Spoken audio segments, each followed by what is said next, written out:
দালালরা কই যারা টক শোতে আসতো যে আমার কইতো ভারত আমার বন্ধু, পানি দেখে এই কথাটা মনে করতেছে যে ভাই আমি যদি দেশে থাকতাম ওই দালাল গুইরে ধইরা এখন পানির মধ্যে চুবাইতাম, তোর বন্ধু পানি ছাড়ছে অগর চুবাইয়া ওই পানি খাওয়াইতাম। ভারত বিরোধিতাই হচ্ছে এখন প্রধান এবং প্রথম দেশপ্রেম।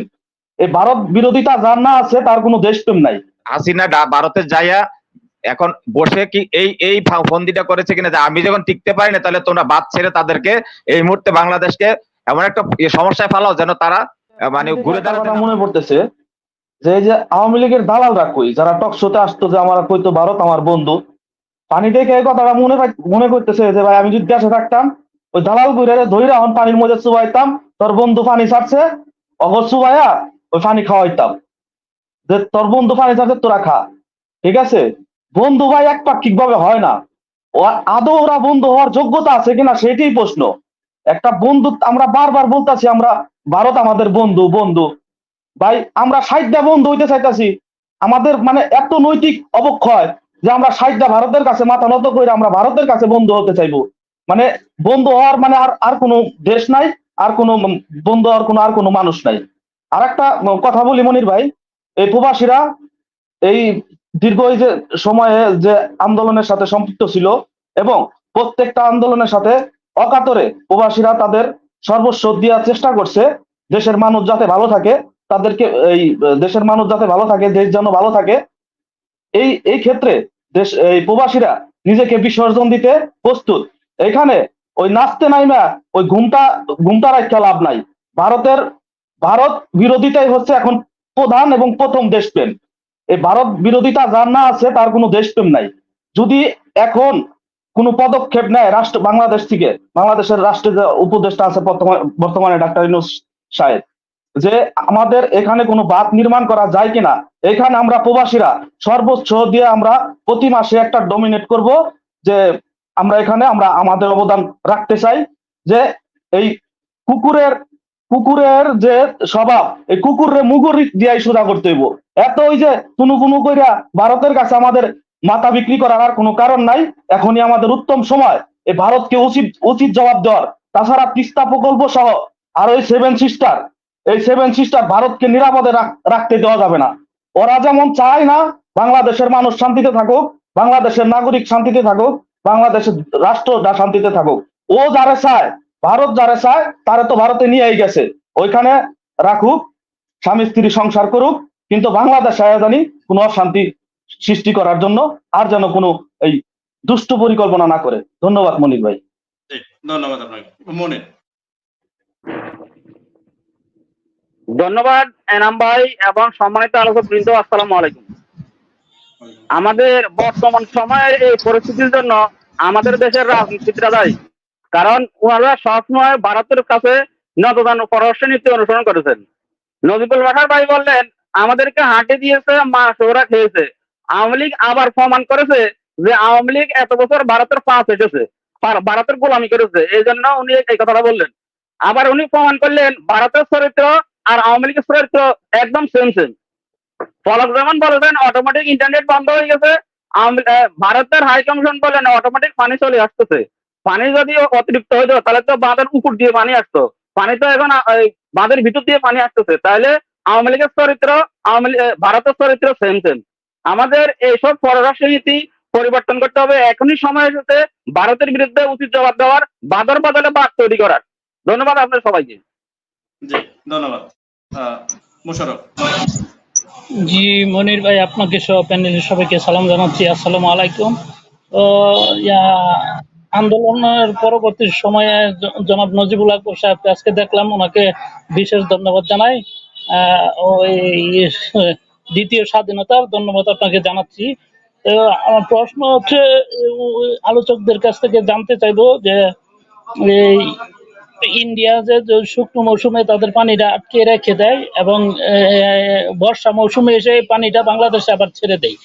আমার প্রশ্ন, অতীতে যে সরকারটা ছিল সেটা ছিল ইন্ডিয়ার গোলাম, তারা তো ইন্ডিয়ার বিপক্ষে যাবে না। আমার ওনাদের কাছ থেকে জানার ইচ্ছা হলো যে আন্তর্জাতিক আদালতে কিংবা আন্তর্জাতিক পানি বিষয়ে কোনো আইন কি আছে এটা মামলা করার মতো, এবং মামলা করলে এটার কোনো আন্তর্জাতিক ভাবে কোনো ফয়সালা হবে কিনা। আর দ্বিতীয়, জনাব মনিরুজ্জামান সাহেবের কাছে একটা প্রশ্ন, বিএনপির যে আলোচক আছে ওনার কাছে। অতীতে দেখেছি শেখ হাসিনাকে নিয়ে আপনার চলচ্চিত্র নির্মাণ করেছে এবং ওই চলচ্চিত্রের যে অভিনেতা ছিল তা অনেক কিছু পুরস্কার পেয়েছে, কিন্তু আপনারা এখনো ক্ষমতায় আসতে পারেননি, কিন্তু আপনাদের নেতাদের চাঁদাবাজি শুরু হয়ে গেছে। দ্বিতীয়ত, আপনাদের এই যে এক পরিচালকের ঘোষণা দিছে বেগম খালেদা জিয়াকে নিয়ে চলচ্চিত্র নির্মাণ করবেন, এবং আমরা যদি দেখি যে ক্ষমতায় আসার পরে আপনাদের কিংবা ভাস্কর্য তৈরি হতে পারে, কিংবা জিয়াউর রহমানের ভাস্কর্য হতে পারে, কিংবা খালেদা জিয়ার ভাস্কর্য হতে পারে, তখন যখন আবার আপনারা ক্ষমতা থেকে চলে যাবেন তখন কি ওই ভাস্কর্য গুলোর উপর উঠে মানুষ কি প্রস্তাব করবে কিনা, এবং আপনাদের দলীয় কমান্ড থেকে এটা আপনারা সিদ্ধান্ত নেবেন কিনা যে বেগম খালেদা জিয়ার কোনো চলচ্চিত্র নির্মাণ হবে না এবং এটা বৈধও হবে না, এই সাধারণ জনগণের কাছে আপনারা তাহলে এটা ঘৃণিতভাবে নিন্দিত হবেন। আমিও একজন বিএনপি করি, কিন্তু আমি এটা চাই না। ধন্যবাদ।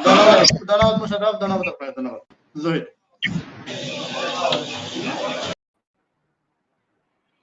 আসসালামু আলাইকুম মনির ভাই, আপনি সহ প্যানেলের অতিথি, আমার পক্ষ থেকে আসসালামু আলাইকুম। আচ্ছা, আমি প্রথমে একটা কথা স্মরণ করতে চাই যে আমাদের মাওলানা ভাসানী সাহেব বলে গিয়েছিলেন যে ভারত যে আমাদের শত্রু, এটা যে বুঝতে পারাটা অনেক বড় অর্জন। তাই আমরা এত বছর পরে এখনো আমরা সেটা বুঝে উঠতে পারছি না, কারণ এটা হচ্ছে আওয়ামী লীগের কারণে। তারপর আমরা তারপরে কিছুটা হলে বুঝতে পারছি যে ভারত যে আমাদের শত্রু, চিরশত্রু, এটা মানিত বারবার। এখন দেখেন আমাদের আজকে এরা প্রায় সময় ফারাক্কাবাদ, এখন আবার সামনে ত্রিপুরা শেষ যে বাদটা আজকে ছেড়ে দিয়ে কুমিল্লা, নোয়াখালী এবং আপনার ফেনী, চট্টগ্রাম পুরা এখন পানির নিচে। এই যে তারা এখন, এটা কি, আমার একটা প্রশ্ন রয়ে গেল মজিবুল বাশর আকবর সাহেব এবং আমাদের প্রিয় আলোচক আরো আছেন যে আফসারি ভাই এবং ডক্টর মনিরুজ্জামান মনির ভাই, যে এটা কি ভারতের হাসিনা ভারতের যাইয়া এখন বসে কি এই ফন্দিটা করেছে কিনা যে আমি যখন টিকতে পারি না তাহলে তোমরা বাদ ছেড়ে তাদেরকে এই মুহূর্তে বাংলাদেশকে এমন একটা সমস্যায় ফেলাও যেন তারা মানে ঘুরে দাঁড়াতে না পারে আমাদের অর্থনীতি। তবে আমি একটা কথা বলতে চাই যে আমাদের অর্থনীতি ঘুরে দাঁড়াবে, আমাদের এখন বর্তমান যে সরকার আছে উনি আমাদের ডক্টর ইউনূস, আমাদের গর্ব, বাংলাদেশের গর্ব, সারা বিশ্বের গর্ব।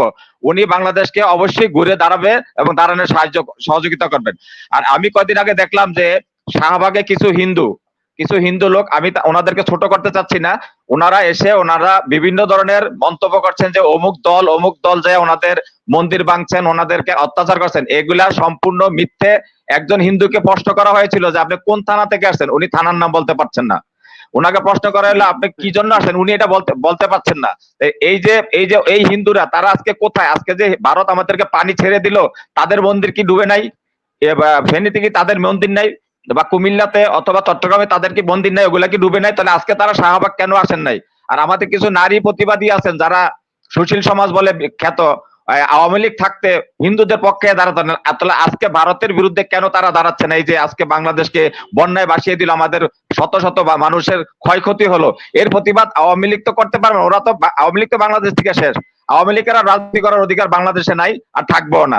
আর আমি আরেকটা কথা বলতে চাই যে সংখ্যালঘুদের যে অত্যাচার হচ্ছে বলে যে মিথ্যা অপপ্রচার ভারতীয় মিডিয়াতে চালানো হচ্ছে, এটা সম্পূর্ণ ফেক এবং এটা প্রমাণ হয়ে গেছে বহির্বিশ্বে আল জাজিরা অনেক বিশ্বের বড় বড় ইয়াতে এটা প্রমাণ যে তারা মিথ্যা অপবাদ ছড়াচ্ছেন এবং মিথ্যা গুজব ছড়াচ্ছেন, এটা প্রমাণিত। এবং এটা আর এইসব মিথ্যা প্রচার চালিয়ে বাংলাদেশের মানুষকে আর বোকা বানানো যাবে না। আর আমাদের ছাত্র সমাজ যারা আছে তারা এই ভারতের যে কোনো ষড়যন্ত্রকে রুখে দেবে। ছাত্র জনতা এখনো কিন্তু মাঠ থেকে উঠে যায়নি, ছাত্র জনতা এখনো মাঠে আছে, যখনই ডাক দিবে আমরা সকল ছাত্র জনতা একসাথে হব এবং এই আওয়ামী লীগের এই কুচক্রী মহল আমাদের বাংলাদেশে আর কোনো ক্ষতি দেব না, ক্ষতি হতে পারবেও না ইনশাল্লাহ।